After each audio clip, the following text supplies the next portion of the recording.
Bom dia, boa tarde e boa noite. Meu nome é Antônio, tá? E eu vou trabalhar com vocês a disciplina de História. Nós iremos iniciar esse módulo sobre a história do Brasil. Iniciaremos a transição aí do século XIX para o século XX, tá? Da formação do Brasil. Iremos entender um pouco a queda do Império Brasileiro e a formação da República, a estruturação do processo republicano brasileiro, beleza? Inicialmente, nós vamos entender as três bandeiras que o Brasil utilizou, né, pelo menos nesse último período, nessa transição aí de 1889 até os dias atuais. Nós temos aqui a bandeira imperial, né, a bandeira imperial brasileira, que foi usada aí no período imperial, que se dá aí desde 1808 até 1889. Nós temos aqui a primeira bandeira republicana. Isso é bem interessante, tá? Nós temos aqui a primeira bandeira brasileira, né? No caso, a bandeira brasileira que é de inspiração americana. Então, vemos que ela é bem parecida com a bandeira americana, né? Uma mera cópia, basicamente, tá? Mas ela não foi utilizada por muito tempo. Logo após, surgiu a bandeira que nós iremos utilizar até hoje, com o lema progressista, com o lema do positivismo. E esse lema positivista, ele vai permear aí toda a formação da República Brasileira, beleza? Dando continuidade, iremos entender a construção da República Brasileira e a estruturação desse período. Inicialmente, tem alguns pontos que nós iremos trabalhar. O primeiro de tudo é o que é a ideia de república. O que seria uma república? A ideia que vem lá da Roma Antiga, da formação da república. Res pública, coisa do povo. Então, a ideia de participação popular dentro de um sistema político, tá? É a estrutura do poder do cidadão, participante ativo das decisões políticas, né? Hoje no Brasil, nós temos aí o sufrágio universal, que é o direito de votar e ser votado. Então, essa construção republicana, ela parte da ideia de decisões populares, na própria população trabalhar as decisões sociais que, porventura, elas podem vir a ter. Outro ponto extremamente importante que nós não podemos deixar de trabalhar é a ideia da Revolução Francesa. Aqui nós temos que entender alguns pontos que são primordiais, tá? A Revolução Francesa, ela surge em um contexto de queda das monarquias, tá, na Europa. Essa ideia de liberdade e democracia, beleza? Então, esse conceito de liberdade e democracia é bebido na formação da República Brasileira. E o mais importante disso tudo, o que o Enem pede, o que o Enem vem pedindo intrinsecamente, é essa correlação entre os movimentos históricos e a estrutura dos direitos humanos. Nós temos que entender que a política e a formação dos direitos humanos, elas vão se pautar em três dimensões, tá? Inicialmente, vocês precisam saber de três dimensões. Direitos humanos de primeira dimensão, direitos humanos de segunda dimensão e direitos humanos de terceira dimensão. Os direitos humanos de primeira dimensão são direitos civis e políticos. Os direitos humanos de segunda dimensão são direitos culturais, sociais e econômicos. E os direitos de terceira dimensão são direitos difusos e coletivos, direitos da coletividade. Um exemplo, o direito à paz. A ideia, pessoal, é bem simples, tá? Se eu tenho uma luta por uma república, eu estou lutando por um direito de primeira dimensão. Eu estou lutando por um direito civil e um direito político. Um direito de participação popular. Ok? Então, esse ponto é primordial. E até o próprio lema da Revolução Francesa. Liberdade, igualdade e fraternidade. Essas três palavras, elas vão de encontro totalmente, elas se juntam aí à ideia dos direitos humanos de primeira, de segunda e de terceira dimensão, beleza? E baseando-se nisso, o Brasil, a República Brasileira, ela surge em um contexto em que podemos dizer que é um interesse privado. Tá? Então, nós temos aí uma formação de forças públicas de estruturação do poder republicano. A primeira é o Exército, tá? Nós temos aí uma insatisfação muito grande com a formação do Império Brasileiro e depois as elites políticas e econômicas. Essas elites políticas e econômicas, nesse período aqui, nós iremos trabalhar as elites cafeeiras, essa estrutura de dominância de poder, juntamente com o Exército Brasileiro. Então, nós podemos dizer que o uso do Estado, em benefício de interesses privados, tornou-se um problema histórico da nossa República, né, que nós vemos até os dias atuais. E é essa ponte que o Enem quer de você. Ela quer entender como existe uma formação republicana e como causaram problemas até os dias atuais.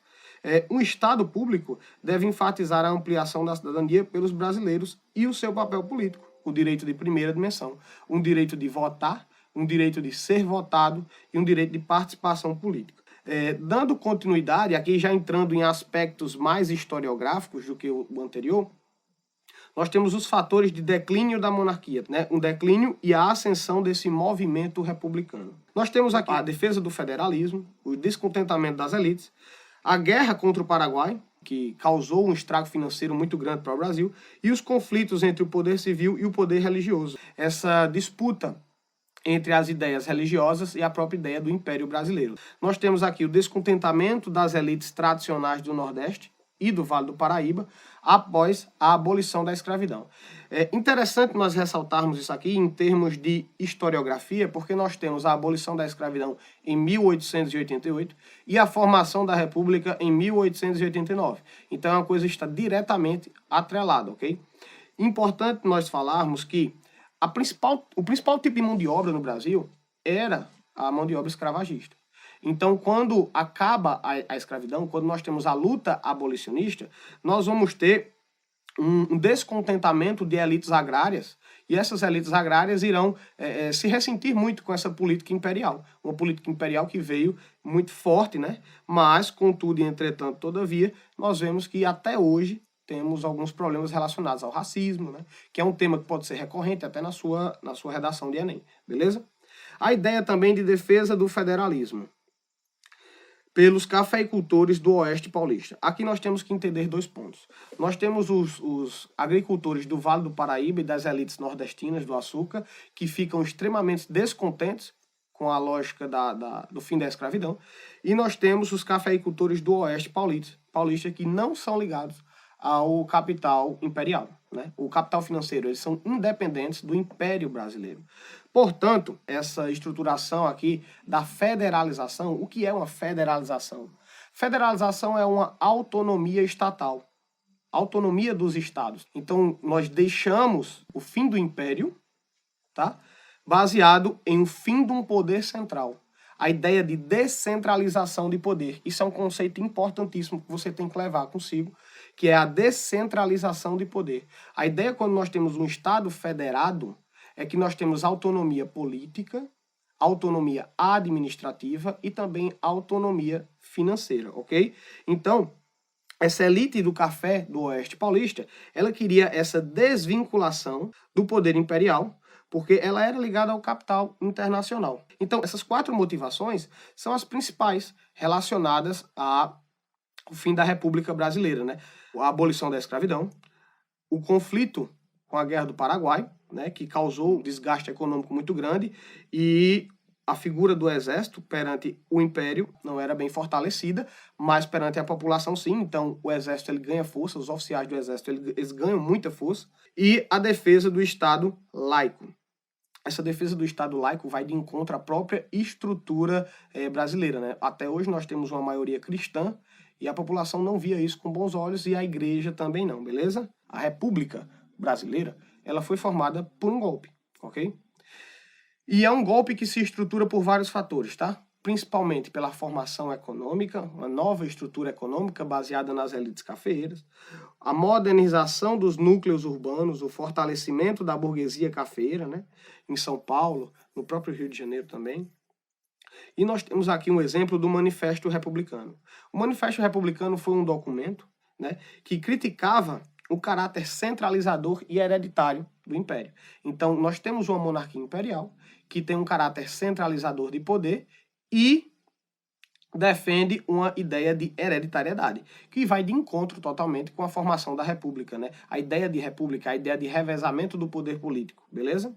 Nós temos aqui o Quintino Bocaiúva, que pregava a instalação de uma república sem agitações sociais que ameaçassem a ordem da estrutura governamental. E nós temos o jornalista Silva Jardim, que defendia uma ampla mobilização social para a derrubada da monarquia. São exemplos de personagens muito influentes na época nessa luta a favor da formação da República.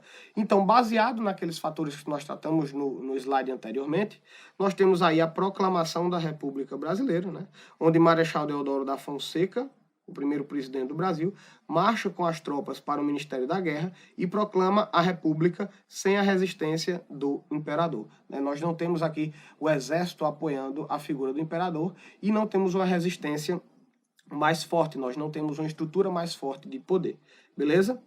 Bem, pessoal, terminamos esse bloco, tá? Continuaremos com a formação da República Brasileira. Um abraço e bons estudos. Deixa aqui o seu like, se inscreve em nosso canal, segue o nosso Instagram e acesse o nosso site.